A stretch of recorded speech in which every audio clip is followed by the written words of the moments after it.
Picture this, okay? A garden just bursting with color. Yeah, rows and rows of bright marigolds, tomatoes plump on the vine, and that amazing smell of lavender just wafting through the air. That was Walter's happy place, his garden. Sounds lovely. Yeah, it was.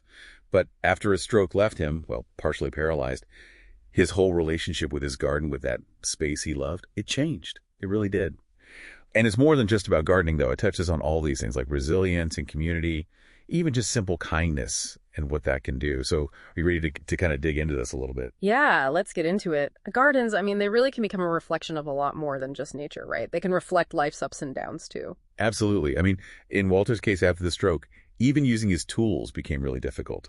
Like kneeling, weeding, even just watering was almost impossible. I can imagine. And his garden, well, it kind of started to reflect his own struggles. It's sad, but it makes you think about how often health issues can lead to, well, isolation. Right. His family didn't live close by. Visitors were few and far between. His days were pretty quiet, empty almost. Yeah, and that feeling of loneliness, the isolation, research actually shows that it can be as bad for your health as smoking. Really? Why? Yeah, and that's where an organization like Meals on Wheels comes in, right? It's not just about bringing food, it's about bringing a connection with another human. And for Walter, it was Jenna, one of their volunteers. She brought him a warm meal, yeah, but also just this bright, cheerful presence. But here's the amazing thing. She went above and beyond. Okay, tell me more. She noticed his garden, how it had become overgrown, and she saw what it meant to him. It's the little things, isn't it? It really is. That one observation really started something special. So Jenna, she started spending a little time each visit, like helping out with the garden, weeding, trimming, even bringing seeds and soil. It's like they were slowly, piece by piece, bringing it back to life. Yeah. And their roles, they kind of shifted, right? Jenna was doing the physical work, and Walter, he couldn't really do that anymore, so he became the expert, sharing his knowledge. Tomatoes need plenty of sun, he'd say. Or marigolds, those'll keep the pests away. I love that. It just shows that, even when people are facing limitations, they still have so much to give, whether it's skills, experience, wisdom. It's about finding ways to tap into that. Yeah, absolutely. And as that garden started to flourish, so did Walter. I mean, the lavender started smelling amazing again. Tomatoes were ripening on the vine. And it wasn't just a garden anymore. It was a shared project, a real connection between them. But here's the coolest part. It went beyond just Walter and Jenna. Right. People in the neighborhood, they started to take notice. Maybe they were drawn to the colors. Maybe they were hoping for some of those fresh tomatoes. Makes sense. It's interesting, right? Just a front yard garden becoming a little hub for the whole community. It's true. It reminds me of that little free library in our neighborhood. It's always got people around it. Yeah.